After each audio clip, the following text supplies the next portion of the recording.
strength to live for you and glorify your name. Your name is a strong and mighty tower. Your name is a shelter like no other. Your name, let the nations sing it louder. Nothing has the power to save. Your name, your name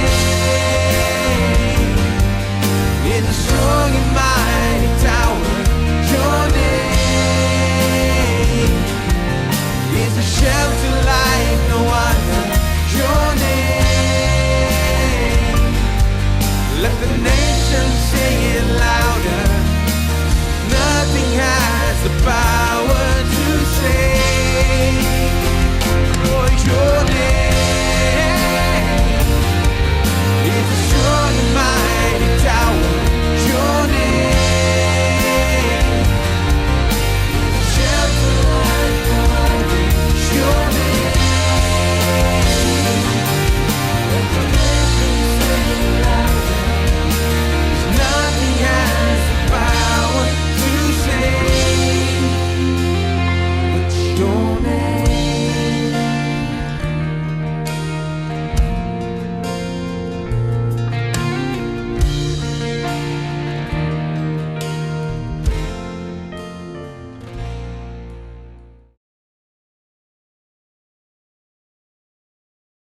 हमारे शब्द महत्वपूर्ण हैं। हमारे शब्दों की विश्वास के जीवन में बहुत ही महत्वपूर्ण भूमिका है। अब विश्वास के जीवन को अच्छे से समझना जरूरी है। बहुत से लोग इस तरह से कहते हैं, जानते हैं, खैर मेरा कोई नहीं, मेरे पास कुछ नहीं, और मैं विश्वास से जीता हूं। पता नहीं इसका मतलब क्या है। वो कहते हैं मैं विश्वास से जीता हूं, चाहे उनका जो भी अर्थ हो। पता नहीं वो क्या कहते हैं जब कहते हैं कि वो विश्वास से जी रहे हैं। विश्वास से जीना ये बहुत ही सटीक और निश्चित बात है। ये खास तरह से जीना है, और ये तो इसी तरह से है। विश्वास से जीने का मतलब है कि ये व्यक्ति परमेश्वर के वचन और प्रभु की प्रतिज्ञाओं को लेता है और उसे कहता है, उस पर विश्वास करता है, जब तक कि ये उसके लिए उपयोगी ना हो, जब तक वो उसके जीवन में वास्तविकता ना हो जाए। वो इसे करना जानता है कि कैसे अपने दिल में और इसे अपने मुंह में रखें, और जानता है कि कैसे परमेश्वर के वचन की प्रतिज्ञाओं को अपने जीवन में उपयोग करें। यही विश्वास का जीवन है। यह सबसे ऊंचा जीवन है। यह कहता है धर्मी जन विश्वास से जीवित रहेगा। यही सबसे ऊंचा है। विश्वास से जीने से बेहतर और कोई जीवन नहीं है। यानी विश्वास का जीवन तो वचन को समझना है, उसका उपयोग करना है कि कुछ उत्पन्न करे, क्योंकि परमेश्वर विश्वास से हम समझते हैं कि संसार परमेश्वर के वचन से बना है। विश्वास के परमेश्वर ने शब्दों का उपयोग किया कि इस संसार को बनाए जिसे हम देखते हैं। और फिर इसके बारे में अध्ययन करते हुए हमने यहां पर इसके बारे में चर्चा की, ये खास क्षेत्र विश्वास का अंगीकार। इसके बारे में बहुत से सवाल हैं, तो हमने इस बारे में चर्चा शुरू की कि विश्वास के अंगीकार का उपयोग कैसे करें, इससे हमें क्या लाभ मिलते हैं विश्वास के अंगीकार से। देखिए, मसीह लोग ऐसे हैं जो विश्वास का अंगीकार करते हैं। केवल पापों का अंगीकार नहीं करते, विश्वास का अंगीकार करते हैं। पापों का अंगीकार तो बहुत ही विख्यात बात है मसीह विश्वासियों के लिए, लेकिन सच में विश्वास का अंगीकार ऐसा है जो विश्वासियों को करते रहना है। विश्वास का अंगीकार हर समय कर सकते हैं। हम जो विश्वास करते हैं उसका अंगीकार करना है। पौलुस कहता है, हम में विश्वास का वही आत्मा है, जैसे लिखा है, हम विश्वास करते इसलिए कहते हैं। हम में विश्वास का वही आत्मा है, हम विश्वास करते और इसलिए कहते हैं। 2 कुरिन्थियों 4:13। आप जो विश्वास करते उसे कहना ही विश्वास है। सच में यह विश्वास का आत्मा है। आप जो विश्वास करते हैं उसे कहते हैं। तो हम चर्चा कर रहे थे कि इसके क्या लाभ हैं जब आप जो विश्वास करते उसे कहते हैं या विश्वास का अंगीकार करते हैं जब आप वचन का अंगीकार करते हैं। मैंने कहा पहला लाभ है कि इसे कहने से आप विश्वास पाते हैं। विश्वास सुनने से और परमेश्वर का वचन सुनने से आता है।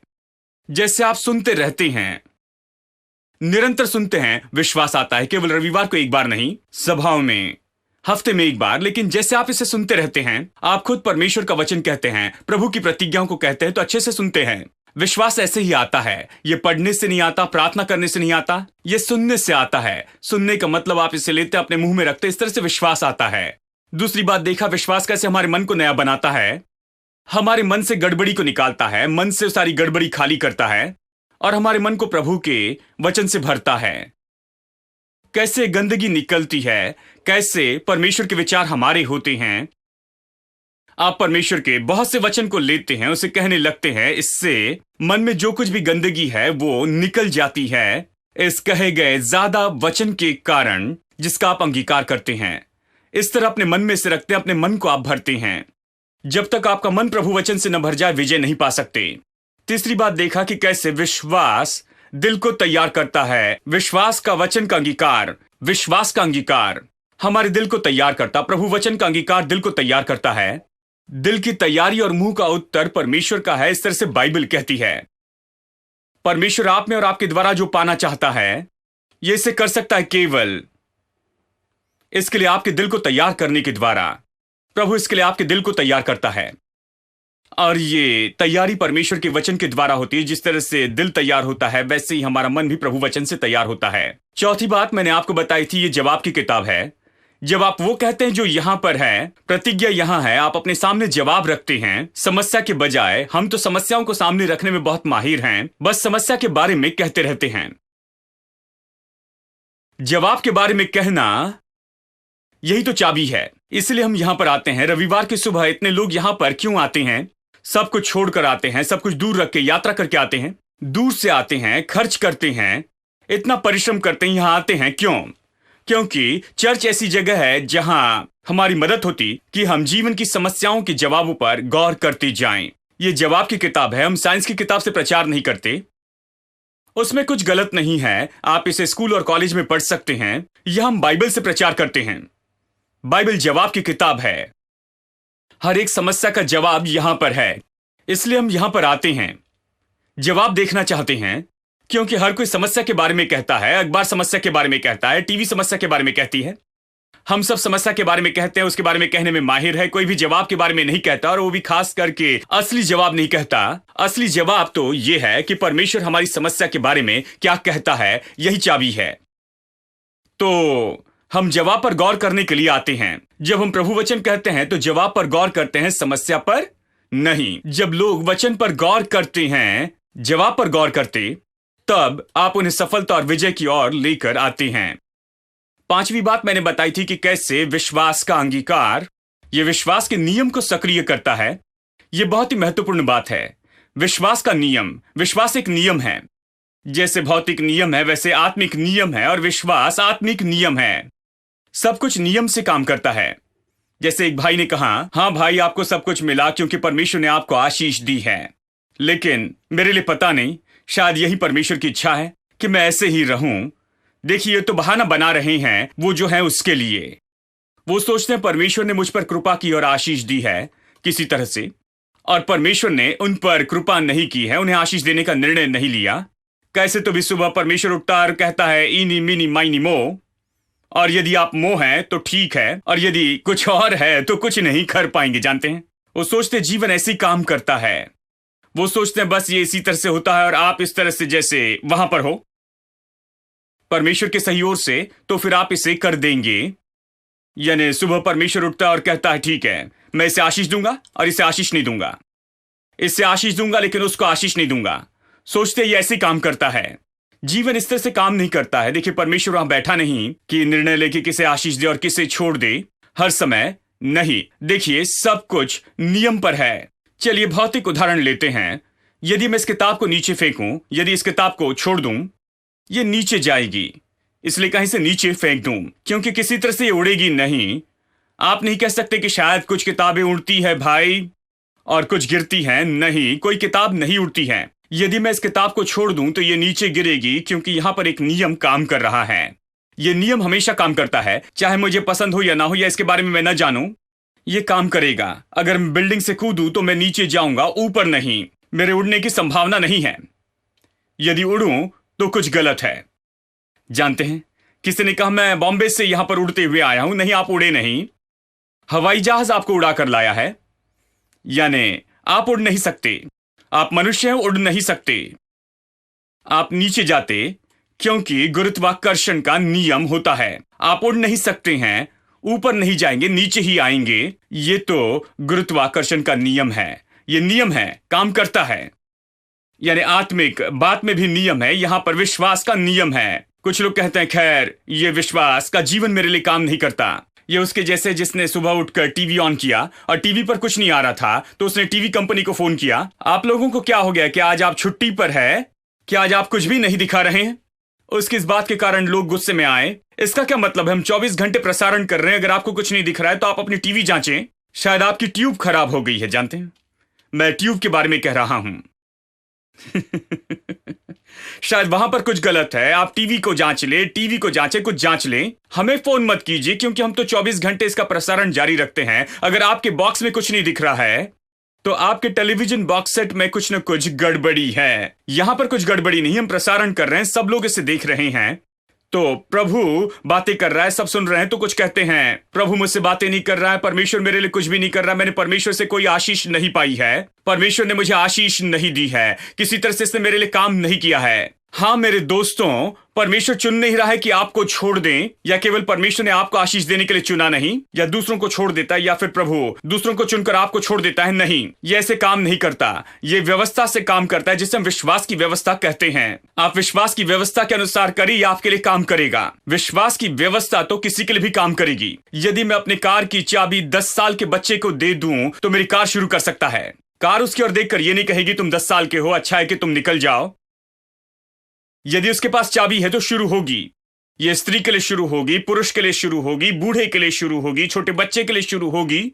जो भी इस चाबी को वहां पर लगा सकता है, सही तरीके से घुमाना जानता है, तो कार शुरू होगी। देखिए, क्योंकि यह नियम से काम करती है।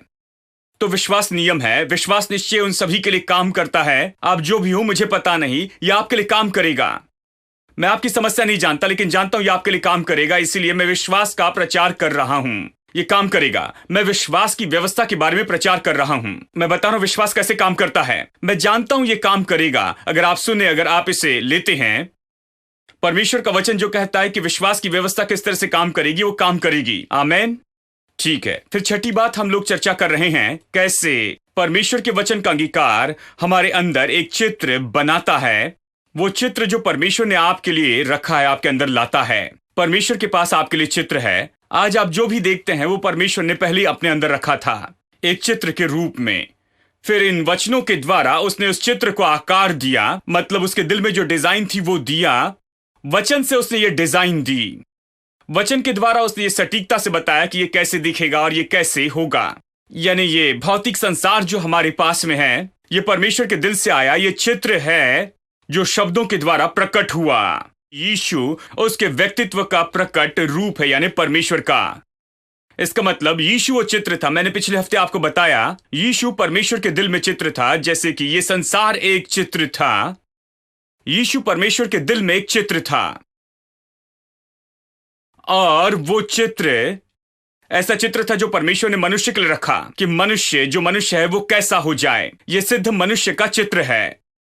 और ये तो उसी चित्र के अनुसार या उसी चित्र के आधार पर परमेश्वर ने आदम को बनाया। आदम असफल हुआ, लेकिन वो चित्र कभी बर्बाद नहीं हुआ। परमेश्वर के पास असली चित्र था, उसके पास ओरिजिनल कॉपी थी, वो उसके भीतर थी। इसीलिए उसने अपने पुत्र को इस संसार में भेजा। परमेश्वर का प्रकट स्वरूप इस संसार में आया। अब आप यीशु को देखिए और उसके अद्भुत जीवन को देखिए। ये वो मनुष्य है जो बनाया गया बिल्कुल वैसे जैसे परमेश्वर चाहता है कि मनुष्य हो जाए। यीशु जो इस पृथ्वी पर चला कि केवल बस यही दिखाए कि परमेश्वर, यानी परमेश्वर किस तरह से है ये दिखाए, नहीं, वो पृथ्वी पर चला ताकि दिखाए कि मनुष्य कैसे है। ये मनुष्य है, ये तो असली मनुष्य इसी के बारे में है। यानी यीशु तो वो चित्र था, परमेश्वर के दिल में वो प्रकट किया गया। लेकिन सबसे महत्वपूर्ण बात रोमियो अध्याय 8 वचन 29 में पढ़ा है कि जिसे उसने पहले से जाना, पहले से ठहराया भी है, कि बिल्कुल उसी के स्वरूप में हो जाए। कौन सा स्वरूप? उसके प्रिय पुत्र के स्वरूप में। यानी ये उद्धार पाए लोगों के बारे में कहता है। वो कहता है वो पहले से जानता था और उसने पहले से आपको ठहराया है कि परमेश्वर के पुत्र के स्वरूप में बनाए जाएं। परमेश्वर के पुत्र यीशु के बारे में उसके पास जो भी चित्र था, जो कुछ भी यीशु है शरीर में, जो कुछ आपने मत्ती, मरकुस, लूका, यूहन्ना में देखा, वही तो वो व्यक्ति है जो परमेश्वर चाहता है कि आप ऐसे ही बन जाएं। वो आप हैं। जब आप देखते हैं मत्ती, मरकुस, लूका, यूहन्ना में यीशु को देखते हैं, आप हैं। ये न कहे ये यीशु है, नहीं, आप हैं। आप यीशु को देख रहे हैं, आपको बिल्कुल वैसे ही होना चाहिए। प्रभु ने आपको पहले ही ठहराया है। आपको जो उसने पहले से ठहराया है वो प्रकट हो जाए और ये वास्तविकता हो जाए इन दिनों में। यही तो परमेश्वर का लक्ष्य आपके लिए है। और ये सब कुछ कैसे हुआ, और इसलिए मैंने ये वचन का भाग पढ़ा। और देखिए, इसे हमने पहले भी बहुत बार पढ़ा है, लेकिन चलिए इसे देखते हैं। यहां पर यह विचार कि ये सब कुछ कैसे हुआ, ये चित्र कैसे बनाया गया, बताया गया, कैसे बनाया जाता, काम करता है, सब बताया गया है। ये वचन 14 में कहता है कि बोने वाला वचन बोता है। क्या ये अजीब नहीं? ये बोने के बारे में कहता है और कहता है बोने वाला वचन बोता है। अब वचन बीज के रूप में होता है जो बोने वाला लेता है और वो बोता है। हम केवल बीज बोते हैं, ठीक है, लेकिन यहां पर यह कहता है कि बोने वाला यहां पर बीज नहीं बोता है, वचन बोता है, यानी वचन बीज है। यदि वचन बीज है तो फिर अवश्य ही दिल तो ये भूमि है, ठीक है। ये यहां पर बता रहा है 4 अलग तरह की भूमि जिस पर यह बीज गिरा था, यानी वचन बीज है और अवश्य जो दिल है ये तो भूमि है, यानी अच्छी भूमि और हर तरह की भूमि है। इसके बीच में रास्ते से लेकर अच्छी भूमि तक हर तरह की भूमि यहां है। कम से कम 4 अलग भूमि यहां पर बताई गई हैं, यानी बीज तो वचन है और दिल तो भूमि है। लेकिन ध्यान दे कि कैसे ये वचन जो कि बीज है वो कैसे बोया गया। सब लोग कहे बोया गया। अब प्रभु वचन का जो बीज है वो बोया जाना चाहिए। ये ऐसे काम नहीं करेगा। बीज को अलमारी में रखे तो ये काम नहीं करेगा। यदि आप बीज को बोरों में भर कर गोदाम में रखते हैं तो ये काम नहीं करेगा। बीज तब तक काम नहीं करेगा जब तक कि ये पैकेट में होता है। बीज काम नहीं करेगा। वचन बीज है, ये तब तक काम नहीं करेगा जब तक कि लोग जो चाहे अपनी मर्जी से करते हैं। बहुत से लोग इसे लेते हैं और गले लगा लेते हैं।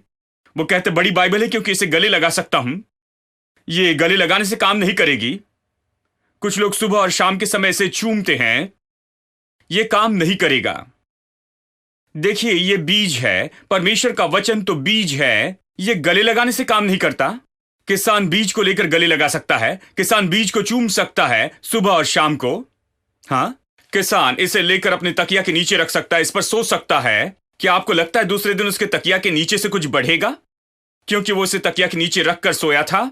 परमेश्वर का वचन तो बीज है और ये इन तरीकों से काम नहीं करता है। लोगों का मकसद अच्छा होता है, मैं जानता हूं, उनका मकसद अच्छा होता है, वो अच्छे लोग हैं, इसका अर्थ जानते हैं। लेकिन मैं आपको वास्तविकता बता रहा हूं कि परमेश्वर का वचन कैसे काम करता है। वचन तो बीज है। आप इसे गले लगाते, इसे चूमते हैं, हर तरह के काम करते हैं, ये काम नहीं करेगा। और शैतान खुश है जब तक कि आप इसे गले लगाते, चूमते हैं, इसे चर्च में लेकर जाते हैं, वापस लेकर आते हैं और सुरक्षित रूप में घर में रखते हैं और हर दिन धूल साफ करते हैं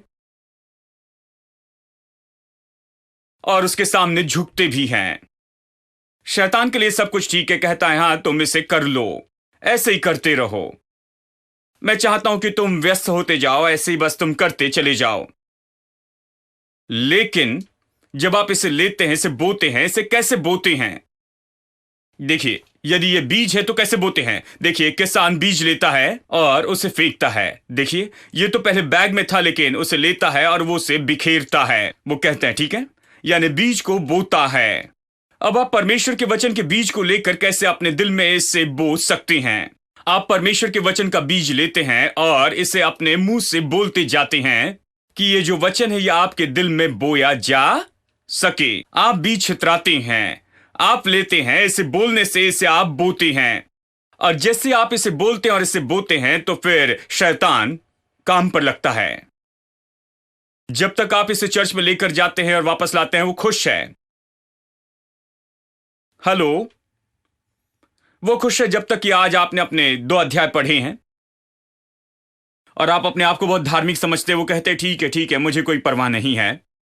लेकिन यदि आप इसका अंगीकार करने लगते हैं तो आप अपने दिल में इसे छितराते हैं। यदि आप इसे कहने और बोलने लगते हैं, मैं मसीह के द्वारा सब कुछ कर सकता हूं जो मुझे बल देता है, बाइबल इसे कहती है, परमेश्वर ने इसे कहा है, और अभी मैं इसे कहता हूं कि मैं ऐसा व्यक्ति न हो जाऊं जो कि मैं सब कुछ कर सकता हूं। हेलो, मैं इसे तब तक कहते रहूंगा जब तक कि मैं सब कुछ न कर सकता हूं व्यक्ति बन जाऊं। कितने लोग मैं सब कुछ कर सकता हूं वाले व्यक्ति हैं। बहुत से दूसरे तरह के लोग हैं।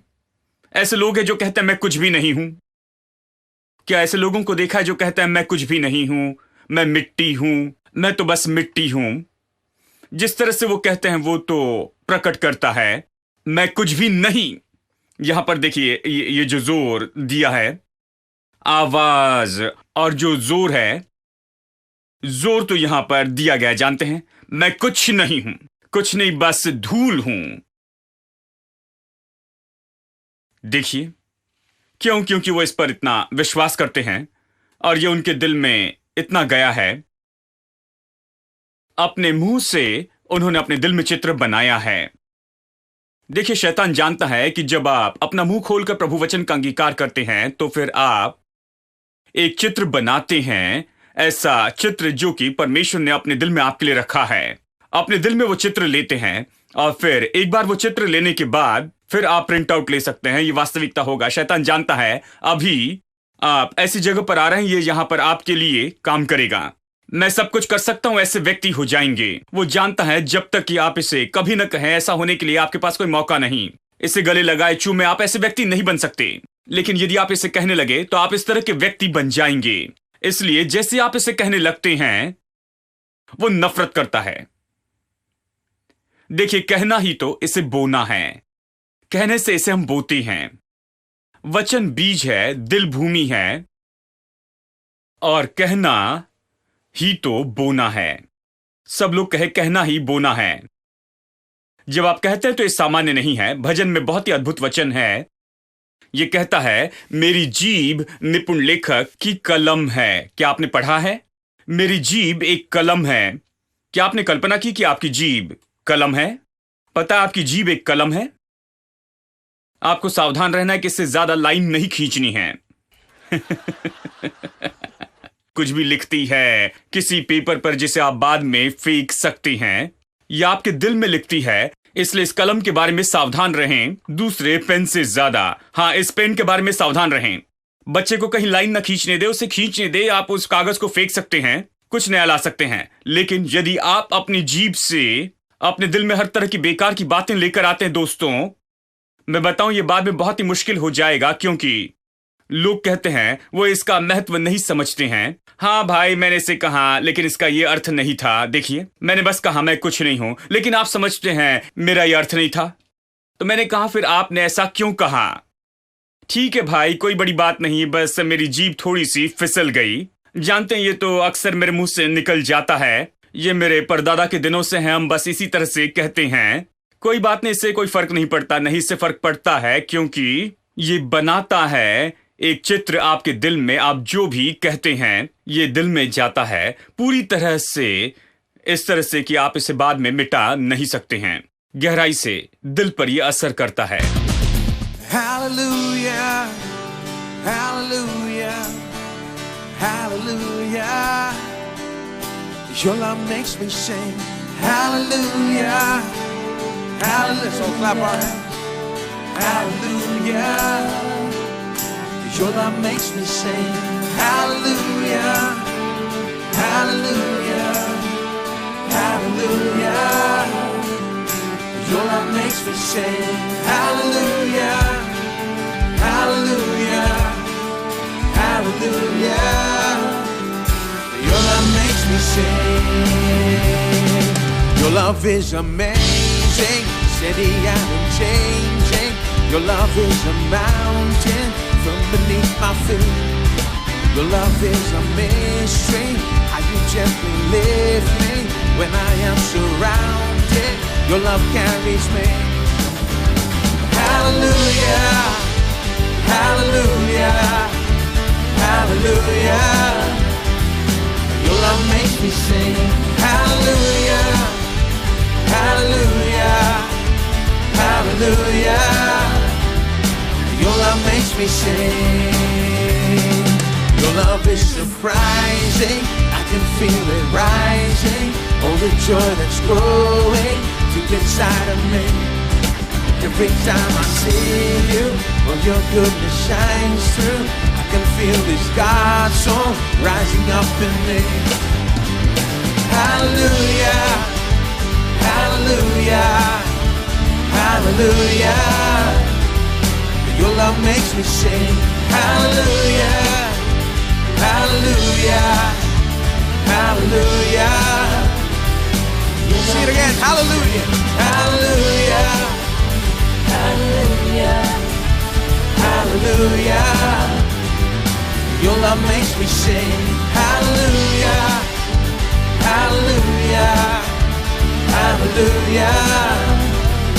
Your love makes me sing.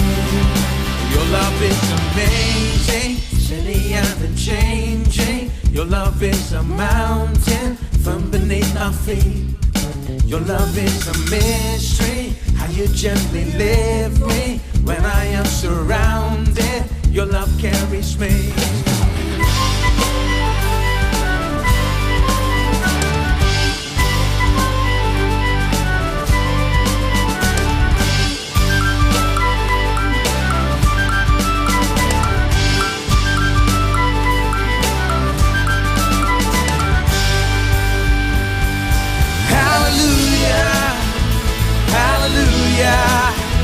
Hallelujah, your love makes me sing. Hallelujah, hallelujah, hallelujah. Your love makes me sing. Hallelujah, hallelujah, hallelujah. Everybody, your love makes me sing. Hallelujah, hallelujah, hallelujah. Your love makes me sing. Hallelujah, hallelujah, hallelujah. Your love makes me sing. Hallelujah, hallelujah, hallelujah. Your love makes me sing.